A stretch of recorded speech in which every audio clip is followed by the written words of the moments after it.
Welcome to Novelist Spotlight, the podcast where published fiction writers are interviewed to gather their insights and writing lessons so we can use them to make ourselves better and more effective writers. There are just 3 things I ask of you, if appropriate to you and your experience. Please subscribe, please click on the like button, and please share this program link with any family members, friends, or colleagues who might be interested or benefit from the content. Now, on with our program. In the spotlight is Anna Pitoniak. She's the author of a new book called Our American Friend, and I want to read to you from the New York Times book review, which featured her recently. And here's the first few paragraphs of that article, which I think is a good setup for our conversation with Anna. It goes like this. From its very first sentence, Anna Pitoniak's third novel, Our American Friend, wastes no time hitting a dramatic note. It begins, the Mediterranean was a deep winter blue, cold and dimpled like hammered steel on the morning that I began wondering if I had made the worst mistake of my life. But Pitoniak crashes us into the world of Sophie Morse, a 30-something White House correspondent who quits her job after a Trump-like president named Harry Kane is elected for a second term. Despite his constant sabotage, both of himself and the country, Kane had enjoyed an unbroken streak of luck, Pitoniak writes. The corruption investigations resulted in a collective shrug. The impeachment proceedings failed to pass, and the economy remained white hot, which apparently was all that mattered. A week into unemployment, Sophie receives word that Laura Kane, Russian model turned inscrutable first lady, would like a meeting. Sophie, who only ever saw a small sliver of the White House while covering it, is intrigued and confused. Still, after some small talk, Laura entrusts Sophie with the writing of her official biography. I would like my story to be told objectively, she says, meaning the First Lady. That's the only way. And thus the pair is thrust into a loosely established working relationship. No contract, no deadline, no money exchange. The only catch? Sophie must start from the beginning, the very beginning. Why would a first lady enlist a green reporter to tell the story of her life while her divisive husband is still in office? Laura Kane has her reasons. And the article goes on from there. Again, this is from the New York Times book review. Anna Pitoniak, welcome to the program and congratulations on getting featured in the book review. That was quite an opening and it reads quite nicely from there. Welcome to Novelist Spotlight. Thank you, Mike. Thank you so much for having me and for reading that lovely review, which I will admit I haven't gotten tired of hearing or reading myself. I was thrilled about it and very excited to be here talking to you about it. And Anna's going to be reading a little excerpt from her book. Again, she's the author of Our American Friend. That's her new one. But she's also written 2 previous novels, one called The Futures, another one called Necessary People. She's a graduate of Yale. She majored in English, was the editor of the Yale Daily News. And most recently, she was a senior editor at Random House. She lives in New York City. And it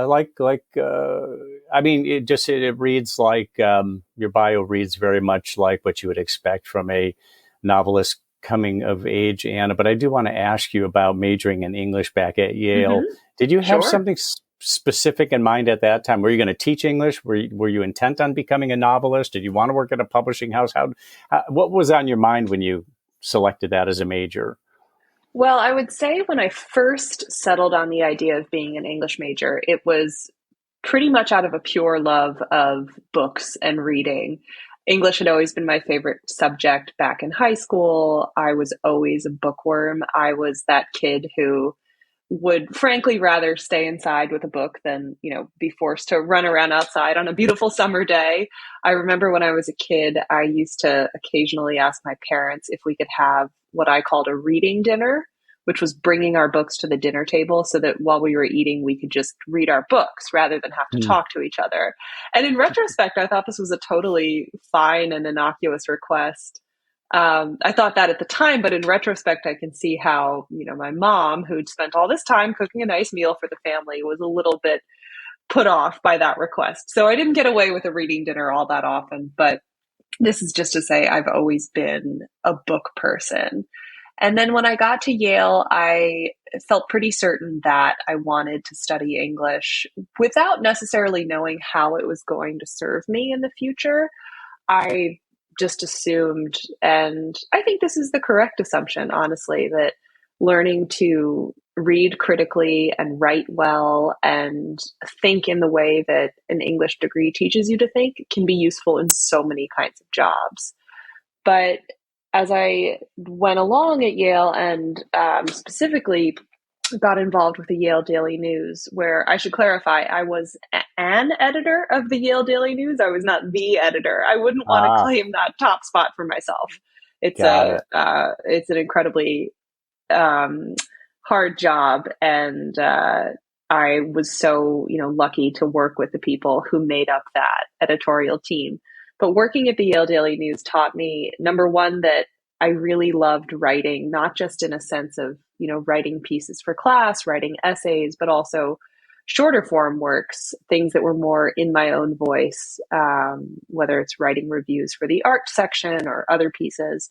And as I worked as an editor too, I realized how much I enjoyed that side of it and thought, oh, this could actually be a way to put my skills to use that might also allow me to earn a steady salary and have health insurance and have a 9-to-5 job. Because when I graduated from college, I didn't feel ready to leap into that great unknown of being a full-time writer, someone trying to write her first novel, etc. I was looking for a little bit more steadiness and stability. Yeah. And a little more seasoning. Yeah. And there you go. So working at the newspaper exposed me to that practice of editing, and that's sort of what sparked that idea in my mind.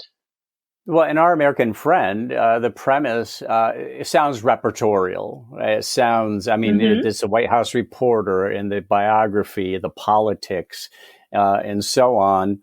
You eventually became a senior editor at Random House.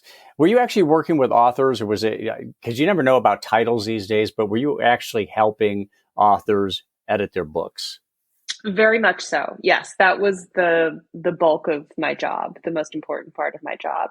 I started off at Random House. You? Yeah. What did it teach you working with other people's books?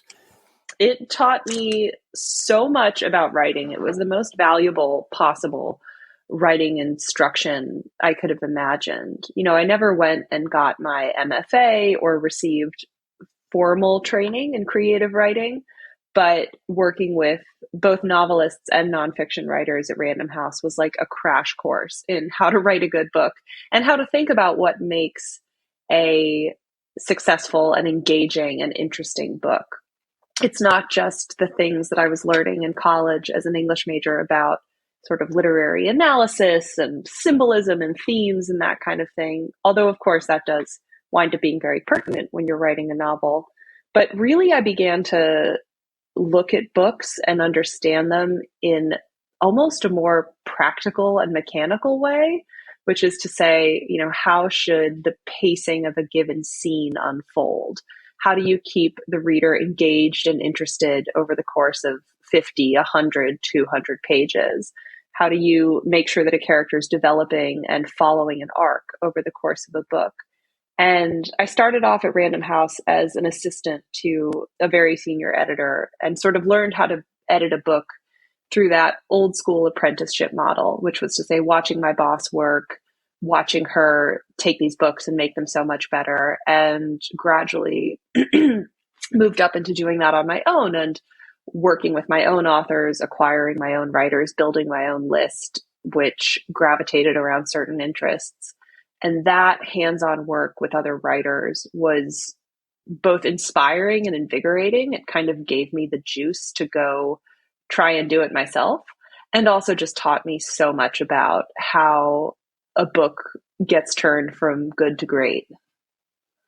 How much pushback did you get when working with authors? Because authors can be pretty sensitive about their words. I mean, they like the way they wrote it. And, let me leave it at that. They can just be very sensitive about changing it. It's what they felt at the time, and they kind of feel that it's kind of sacrosanct. Did you get a lot of pushback, or did they respect the process by and large?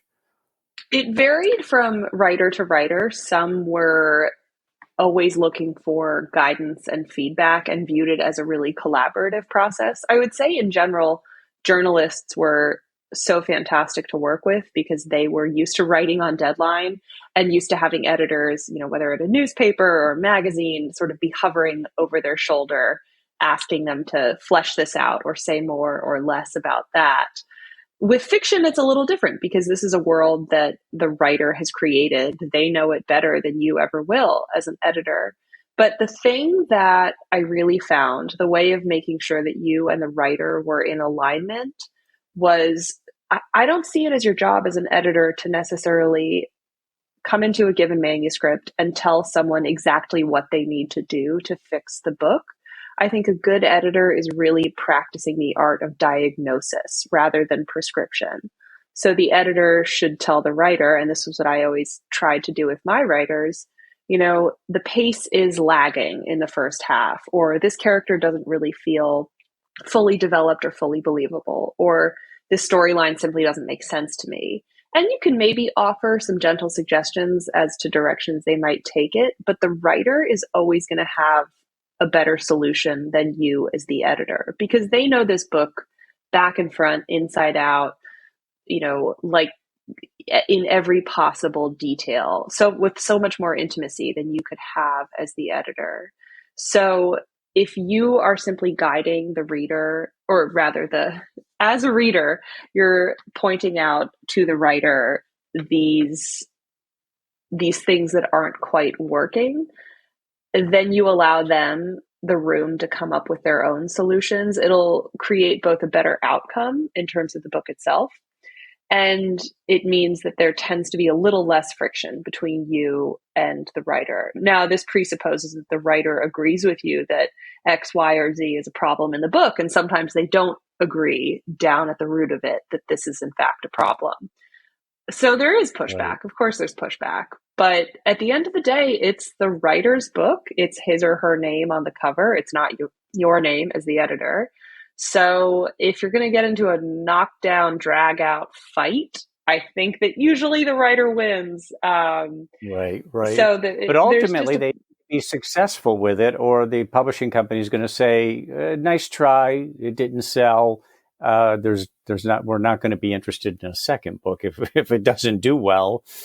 So they're kind of on their own if they're not taking any kind of any serious feedback from the that's editor. Right. If as a writer you're shutting yourself up in an echo chamber away from the feedback of both the editor and the reading audience writ large, you're going to wind up running out of fuel at a certain point. The market will start to respond. So that's absolutely right. Talk about the mentality of publishing houses right now in terms of, for instance, there's writers out there that are wondering, can I write an experimental novel, or is that just not anything they're interested in? Does it have to have a very strong plot, or can it be more literary and more diffuse? Is there just a huge push on right now to get people of different colors, cultures, persuasions, and so on? And just basically, what do you see as the mentality right now at major publishing houses, Anna?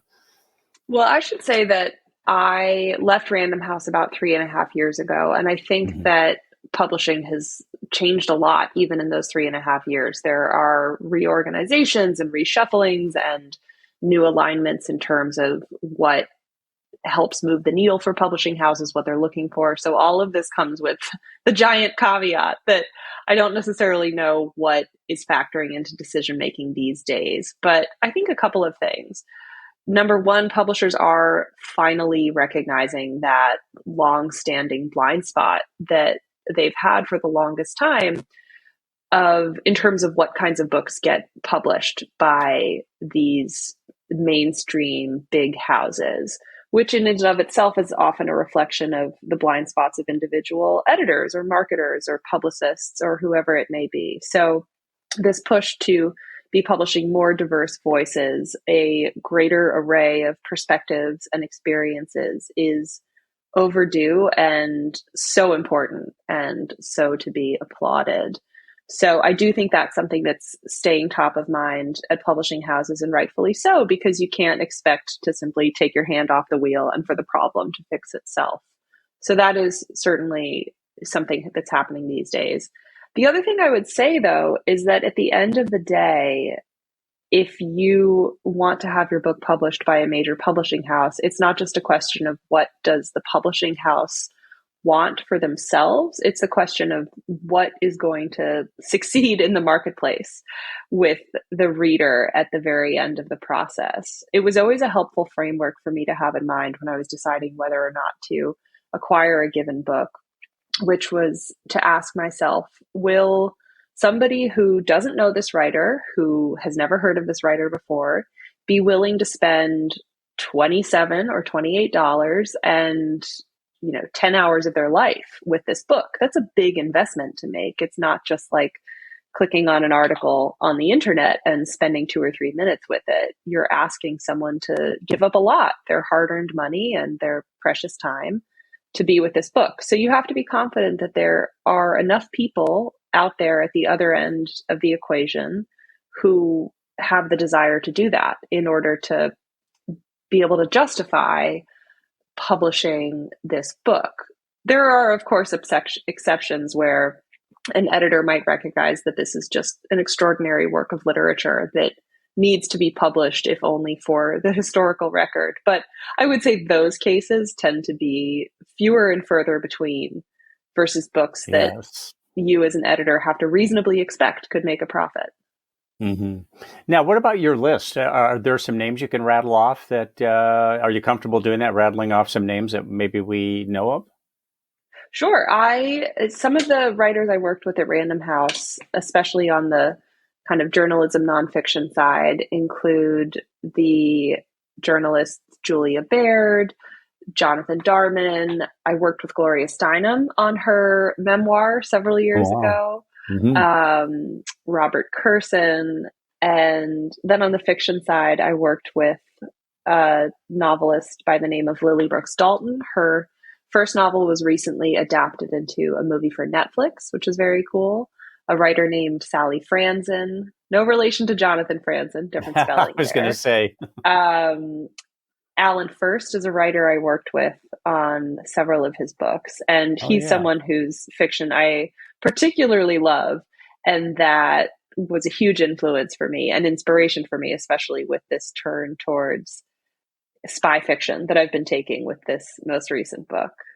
Now, he writes European World War II historical novels, right? That's right. Alan First. Yeah, I've read a couple of his. Yeah, he's a good writer. He tells a good story.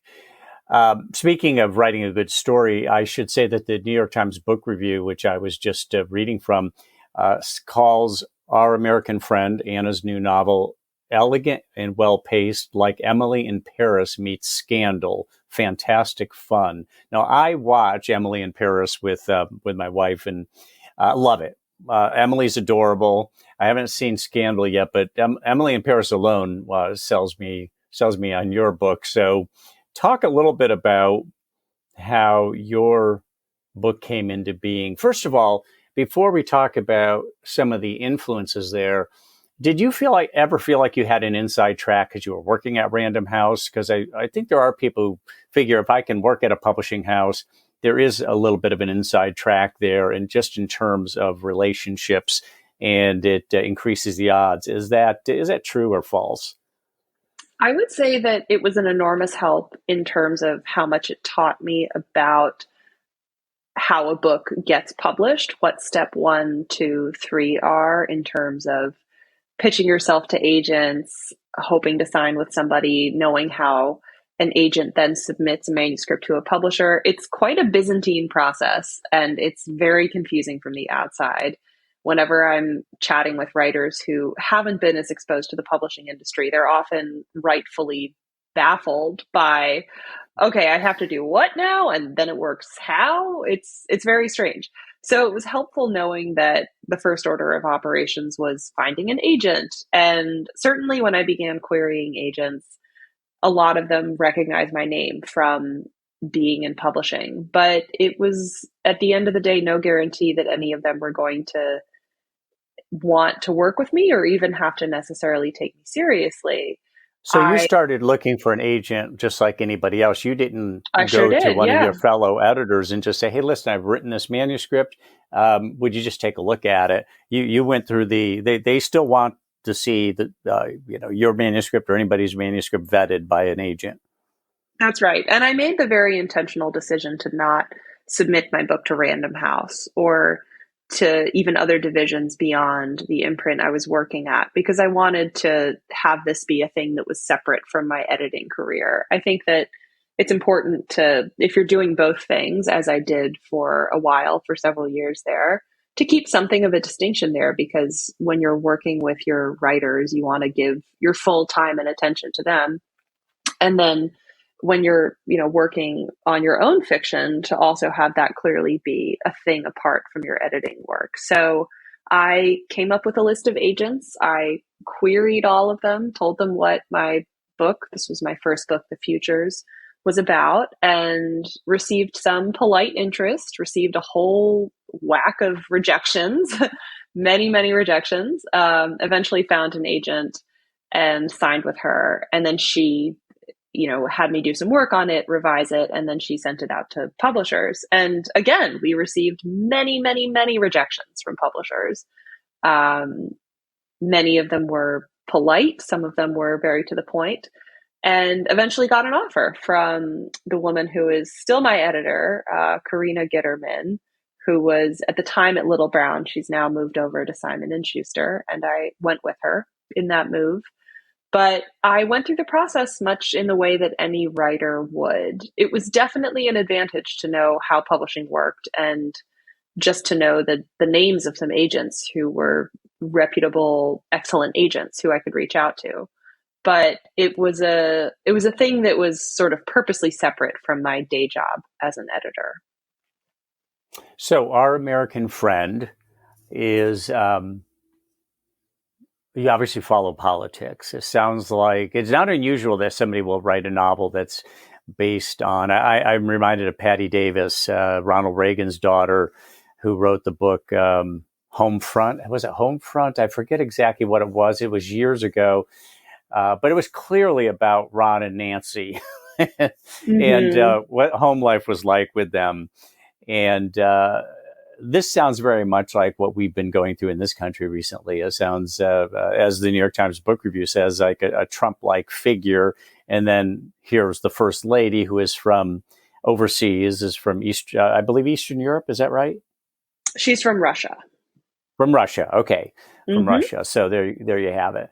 And talk a little bit about how it came into being, just in terms of what the influences were. What can we say the Trump administration played a big role in this? Certainly, it was a major central source of inspiration for the initial idea. So the first seed of the idea for the story that became Our American Friend was planted way back in the spring of 2016, when Trump was still just a candidate, hadn't yet secured the nomination. And there was a profile that ran in Esquire, I believe it was, of Melania Trump, trying to elucidate a little bit about her upbringing, her early years before she moved to the States, about which very little is known. Little is still known. But there was this detail in that profile that stuck out to me about the way she grew up in Yugoslavia, which was, of course, a communist country. It's a country in which a lot of people didn't have a lot of money or a great deal of material comfort. But she grew up in very comfortable circumstances, relatively speaking, because her father was a member of the Communist Party. He had a job at a factory, I believe it was, overseeing production. And it's the kind of job you got when you were well connected. And it meant that the family lived in comfort. And then, of course, you fast forward all these years and decades later, and instead of being comfortably ensconced inside the communist system, she's at the very top of the capitalist system. It's a completely different worldview, a total 180. And I found myself thinking what that journey must have been like to go from one ideological extreme to the other. Could something have happened along the way to change her mind? What were those turning points like? And I realized that there was no way to answer this for the real Melania Trump. She wasn't talking about that. But I really did find myself fascinated by the idea of this woman moving from one extreme to the other and her shifting loyalties along the way. So this was how the idea began to germinate in my mind. I pretty quickly realized that I didn't want to write about the real Melania Trump, both because those questions weren't answerable and because I was a little bit sick and tired of the Trumps all the time. By this point, it was the fall of 2018 that I was beginning to really work on this idea. And like the rest of America, I'd been immersed full time in the Trump show for 2 years at that point. And what I wanted was actually a chance to explore the questions posed by our current era without having to immerse myself completely in the current era, to sort of take it in other directions, to let these characters speak for themselves and evolve in their own ways. And so I took that idea of this woman moving from one extreme to the other and ran with it in the fictional creation of Laura Kane. I think that in the moment, I didn't necessarily recognize this, but in retrospect, I can see how useful it was for me to process some of my own kind of thoughts and reflections about the present day that we were living through in the guise of this fiction. I think fiction can be a really useful way of exploring certain questions posed by the real world, but you have to make the fiction different enough from the real world in order to really let those questions breathe. And that's what this book wound up being. Why don't you read a little bit? You have an excerpt that you can read for us, is Sure. my understanding. So why don't you set it up for us? And I'll assume, and our listeners can assume, that what you're about to read is kind of emblematic of your writing style in this book. Sure. Yeah. So I'm going to read a short passage from towards the beginning of the book when Laura Kane is trying to entice Sophie Morse, the journalist, into writing the biography and finally revealing all of these parts of her past that she's never discussed before. So here's a little bit about that. Lunch was served in the family dining room on the first floor of the residence. Despite the friendly-sounding name, the room was large and formal, with a footprint that could have easily swallowed my entire apartment. A sparkling chandelier hung overhead, the light reflected in the glossy surface of the dining table. A gilt-framed mirror above the fireplace made the room look even bigger. Mrs. Kane sat at the head of the table, and I sat kitty-corner to her right, the two of us alone except for the occasional appearance of a White House butler, a gracious older man in a tuxedo. The weather had shifted overnight, a cold gray squall sweeping in. Rain spattered against the window panes, but the room remained immaculately silent, insulated by layers of glass. The First Lady told me what she could provide. Access to her, of course, but also access to her mother and sister, both of whom frequently stayed in the White House residence. Her mother had kept journals during the Paris years. I could use those, too. There were old photo albums. And if I decided it was necessary, she would encourage the president to cooperate with an interview. After a moment, she continued, "Sophie, I can see that you're hesitant. So what can I do? How can I show you that I plan to be candid?" She lifted an eyebrow. "You once asked about my father, the work he did in Paris. What if I answer that question right now?" "With respect, Mrs. Kane," I countered, "you and I both know that's not such a big mystery. Your father was KGB. She didn't even flinch. That was a yes. Inwardly, I did a little fist pump. "All right," she said. She lifted her tea, blowing away the ghostly steam, taking a small sip. "Leaving aside my father, then, let me tell you about another person I lost. Alexander Kerlansky. Look for his name in the archives of Le Monde or any other Parisian newspaper around December 1985. You'll find a story about him, a young man who died a tragic death. They said it was suicide, but it wasn't suicide." "Alexander Kerlansky," I echoed. "Who was he?" She smiled sadly. "He was the great love of my life." Very good. Very nice. So let me ask you, this is your third novel. Hmm. Was this part of a 3-book deal, or did you have to come back to your agent in the publishing house each time and say, here's the idea, what do you think? It was not part of a 3-book deal. Every book I've written has been its own individual deal and contract. And the way I work, I actually don't make the deals with my publisher until the book has been written and is essentially completed. I, for whatever reason, I'm the type of writer who really likes working in privacy and in the kind of vacuum of my own imagination and headspace. So I'll sometimes mention what the idea is to my agent or to my editor, but I'm not looking for input or feedback at that point because so often the idea itself evolves along the way. I'm not the type who can deliver a crisp description or pitch as to what the story is going to be until I've actually written the story.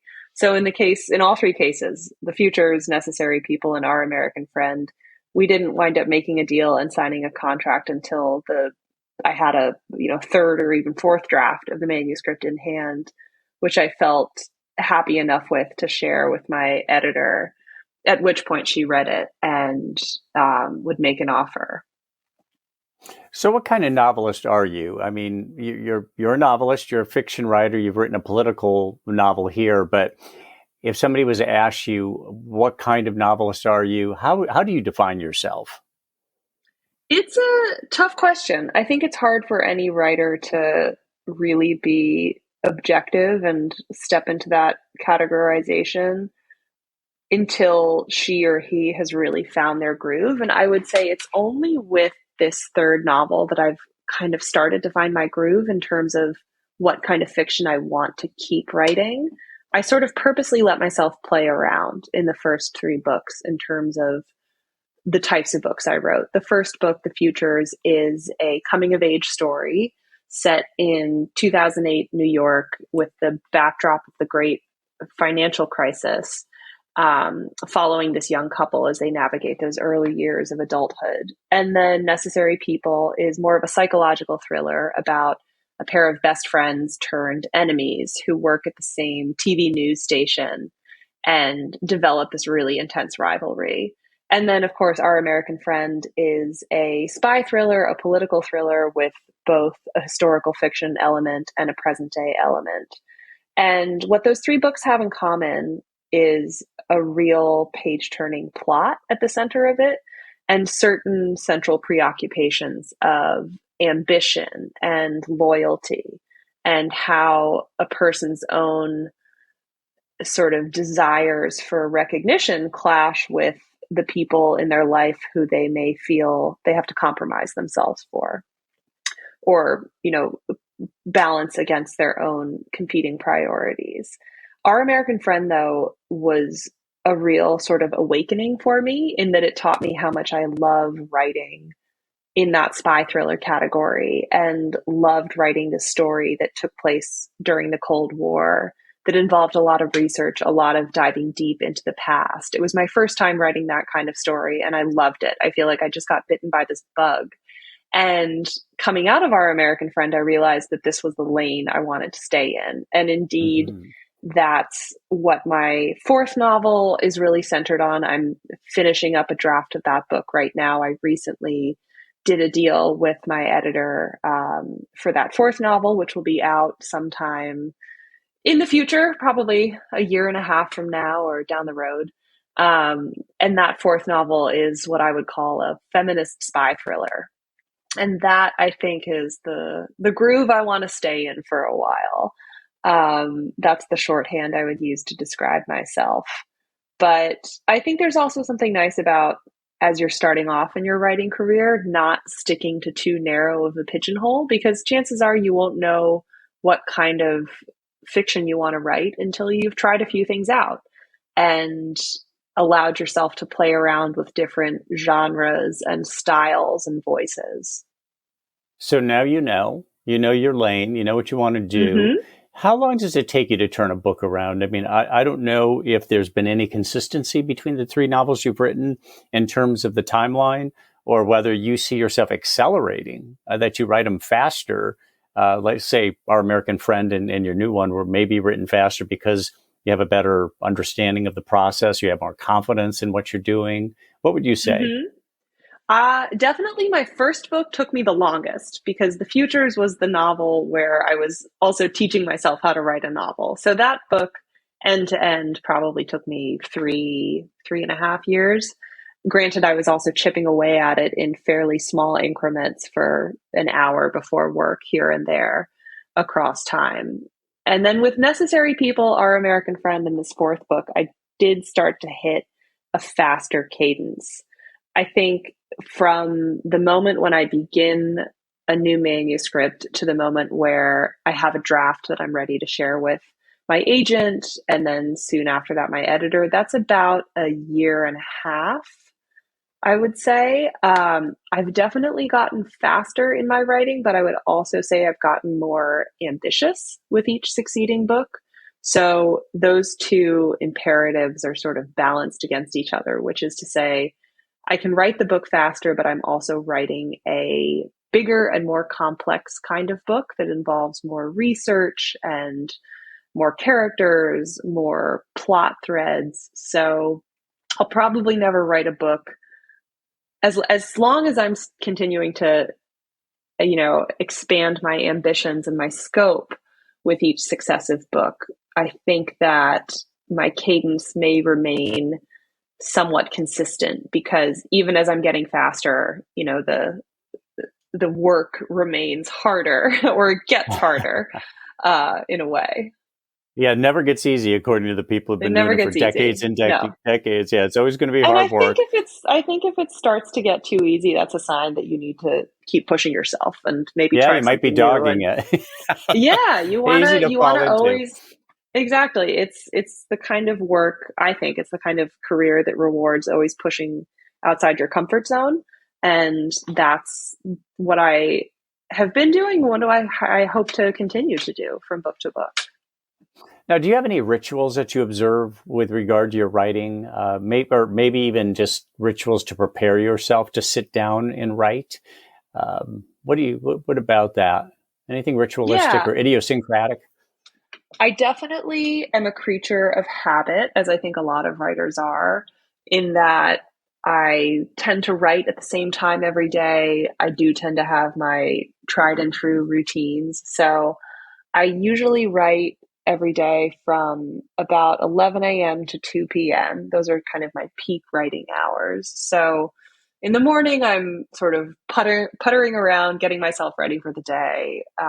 And I think a lot of my morning routine, everything that happens before I sit down at the writing desk, is really crucial and important to a good day of writing. So for me, that's a little time to meditate in the morning. It's time to exercise. It's some quiet time to just read whatever I'm reading for pleasure in that moment and sort of gear myself up for the day and make sure that my mind and my body and my soul are all in good alignment. And then I sit down and I feel like I have the courage necessary to face the page that day. Because it is always a little daunting every single day when I sit down around 11 a.m. I feel that little sense of dread of, oh God, I have to do this again.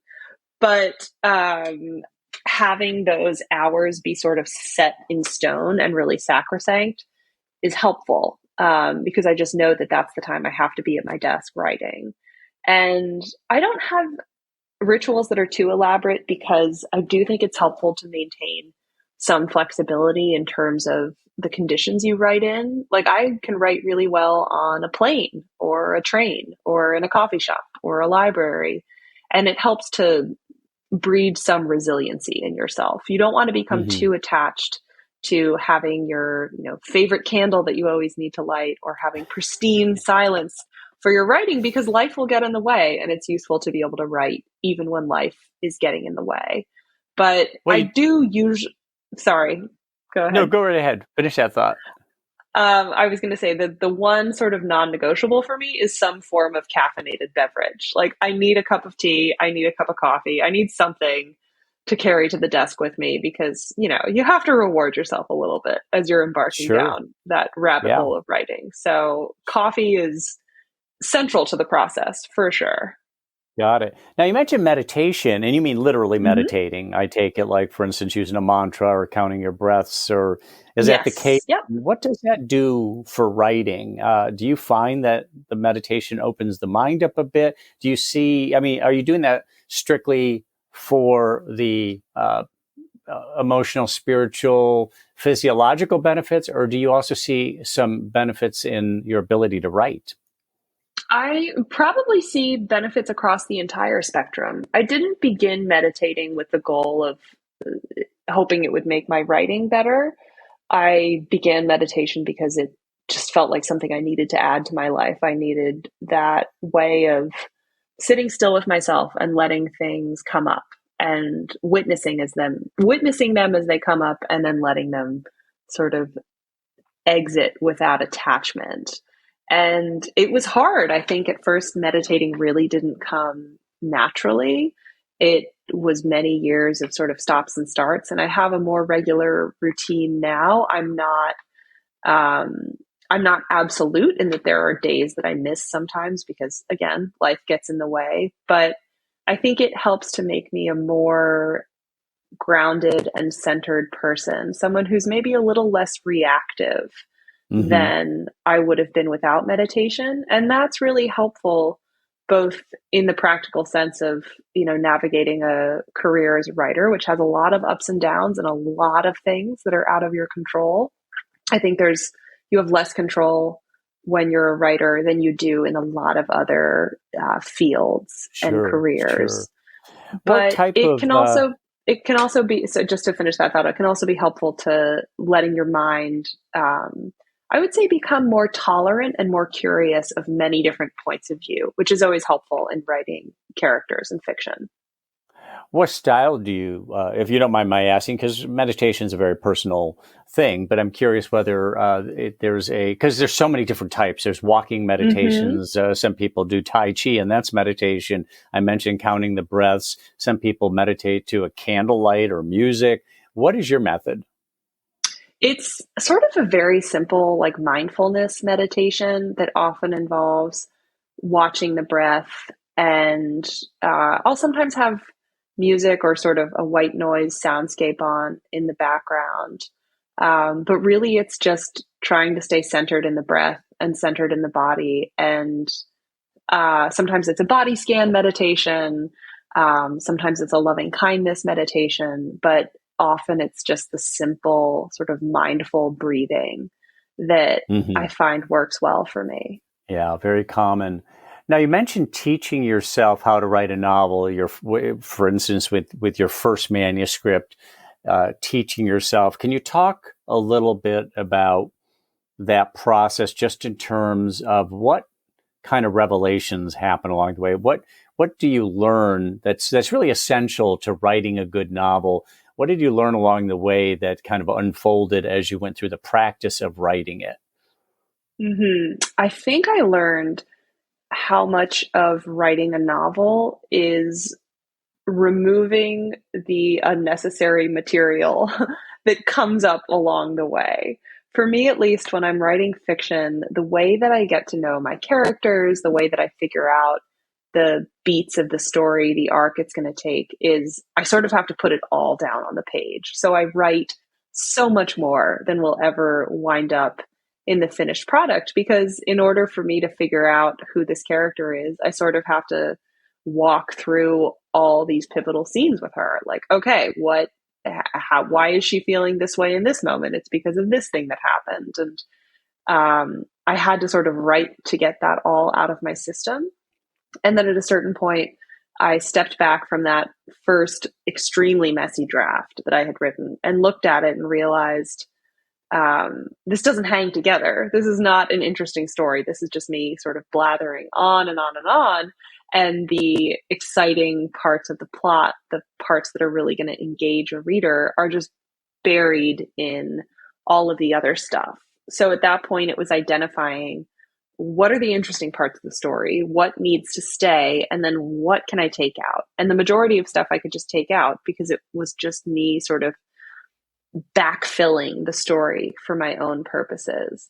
So I think in the process of writing that first book, I really learned the importance of, having that arc that you can trace in terms of, high points and low points and dramatic scenes that really show what the story is about, as opposed to just endless exposition or endless description.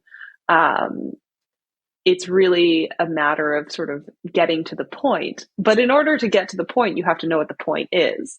And for me, it took a lot of writing to figure out the points I was trying to make.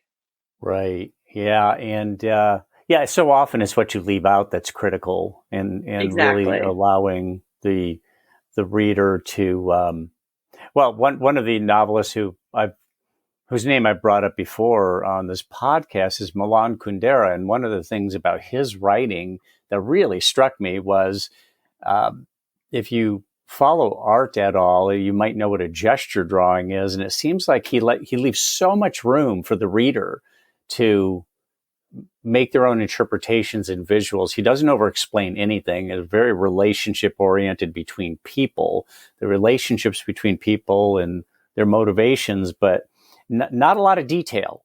He allows the reader to fill in a lot of detail. And I think that I think you would agree that you find authors who are real heavy on detail to the point where it's really not necessary. I mean, a particular scene, perhaps, because it's seminal to the piece of work, yes, but not. And there are readers who like extraordinary detail, lots of detail. I remember Clan of the Cave Bear by Jean Auel, and she would write these really detailed landscapes, but this was back in caveman time, cavemen, cavewomen. So there wasn't a lot else to describe but the terrain, the landscape, the mountains and the caves and so on. So there's obviously a lot of judgment calls to be made.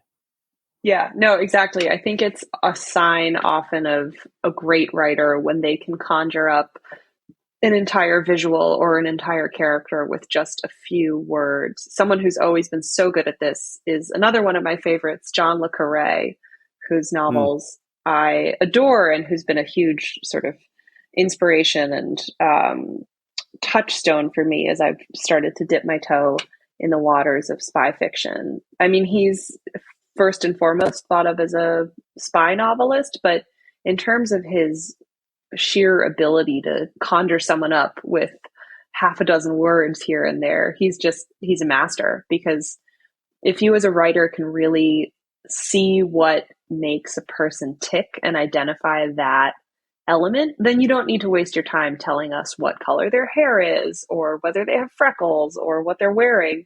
Because if you can get at that really insightful nugget, then that right there will conjure up the entire person.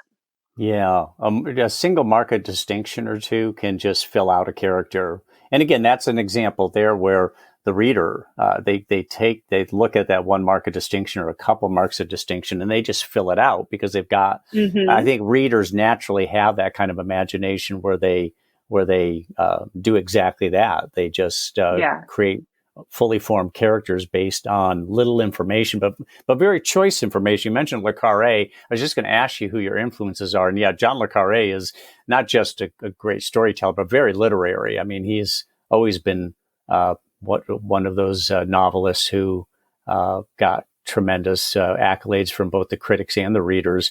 Who are some of the other novelists who influenced you? You know, when you talk about John le Carré, the other guy that pops to mind, who very literary, also great storyteller and historic figure, is Graham Greene. Yeah, I was absolutely just going to mention Graham Greene, actually. In terms of his ability to both write an incredible, sort of riveting, suspenseful spy novel, but also use it to plumb these deep moral, ethical questions, he's just unparalleled. I think of a novel like The Quiet American as an all-time favorite and a great example of that. It's this total edge of your seat spy thriller, but it's also this really kind of tragic exploration of why people do what they do. And I love that about spy fiction. I love that at the end of the day, the characters in spy fiction are just human beings like anybody else, but they're making these decisions. They're weighing their loyalties, they're committing sins and making mistakes in these incredibly high stakes situations. So it's not just a question of, oh, well, if you put this foot wrong, then someone might be mad at you. It's like, oh, there might be actual lives at stake as the result of this decision. So Graham Greene, absolutely, he's a master of that. So I both would, of them British. I think John le Carre is both of them British, right? Or is British, he? yeah. Yes. Yes. There you Yep. go. Yeah, they're both British. They're both British, and they both have, I would say, rightfully complicated views on Americans and an American's desire to often intervene and try and do good overseas. And that's obviously a huge dimension in spy fiction as well. So um, I love them. And then in other regards, in a way that has nothing to do with spy fiction, but just because she's one of my all-time favorites, Donna Tartt is one Yes. of my favorite novelists. And she similarly has that ability to just absolutely capture the reality of a person and bring them alive in such vivid fashion. You read a book like The Secret History or The Little Friend or The Goldfinch, and I find it hard to believe that those characters aren't real people who are out and about walking through the world. So I love her. And then again, for another completely different direction, one of my favorite novelists is Edith Wharton. Mm-hmm. She is someone I had the pleasure of discovering her in my adulthood. I never really read her in high school or college, and I'm grateful for that because I think it's possible to discover a writer too early when you're maybe a little too young to appreciate all the nuances and gifts that they have. And Edith Wharton is someone I discovered for myself maybe in the last 5 years or so. And her ability to just nail the social dynamics of a given situation, to kind of skewer people in such delicious fashion and really expose people as these creatures of appetite and ambition is just so good. And I feel like every writer can learn so much from Edith Wharton. So let's finish, Anna, by having you talk to the aspiring novelist out there, or maybe somebody who's got a novel out already, but is still really learning the craft. I think you've got a really interesting perspective because you worked at a publishing house, and so you've seen it from the inside. So you would have things to say about, finding an agent, approaching a publishing house once the novel gets sold by your agent, the editing process, the writing process. You can grab onto any of those and just go ahead and give some advice that you would pass along to people who are trying to get to where you are. Yeah, sure. I think that the best thing that you can do for yourself as a writer is always be mindful of the things you can control and the things you can't control. So certain things are in your control, which is to say how committed you are to your writing practice, how much you're pushing yourself, how much you're desiring to improve and evolve and learn as a writer. That's something that is entirely up to you at the end of the day. Your agent, your editor might give you encouragement, but you're going to be the one who has to get your butt in the chair every single day and who gets yourself to, read a wider array of fiction and nonfiction to keep yourself inspired, to have conversations with other writers, with other creative people to try and learn more about how they work. You listen to podcasts like this, you read books by Stephen King or Annie Lamott or any of those great sort of works about writing. I think there's so much to be gained from learning from other writers, from reading constantly, from developing like a real commitment to your craft. That is in your control. What is not in your control is how the wider world is going to react to your work in a given moment. And that's really hard because you can work your butt off and create something that you're really, really proud of. And you may not be able to find an agent. Or if you find an agent, they may not be able to place it with a publisher. Or if the publisher publishes it, the readers of the world might just kind of shrug their shoulders at it. And that can be devastating. It's not to minimize that or gloss that over. I think that's really, really hard. But at the end of the day, you don't have control over that part of it. And you can sit there and spin yourself up in circles and castigate yourself for what you should or shouldn't have done. But the truth is, because so much of it is out of your control and so much of it is luck, you can't let that get you down too much at the end of the day. And I say this as someone who often has to give myself this exact pep talk. Like, oh my gosh, I am not immune to these thoughts and feelings either. But the mistake I've seen writers make, especially when I was an editor at Random House, is they would really try to control that part of the process. Like, I'm not just talking about giving input and offering suggestions, because that can be incredibly valuable. And it's useful as a writer to be able to advocate for yourself. But to think that they were entitled to only having good reviews, or that if someone gave them a nasty review on Amazon or Goodreads or wherever it might be, that they should fire back and correct that person's interpretation of that of their book. Like, that happens. And that's crazy, because the person out there who read your book and didn't think it was any good, they're just as entitled to their opinion of your work as you are of your work. And that's really hard to wrap your head around, but it's true. So recognizing that up to a certain point, the work is entirely on you and it really behooves you to work as hard as you can. That's one half of it. And then the other half is recognizing where your work ends and where you can't do anything about it. And to try to, give yourself that grace and give yourself a break so that you just don't drive yourself crazy. Because it's a hard career. It's a hard job to have. And if you go into it with the expectation that you're going to get something very specific out of it, then I think that can just be a recipe for disappointment. And the spotlight has been Anna Pitoniak. She is the author of Our American Friend. It's been very well received. As right off the top, we were talking about being reviewed by the New York Times Book Review. Anna, thank you for coming on the program. Thank you so much for having me, Mike. I really enjoyed this conversation.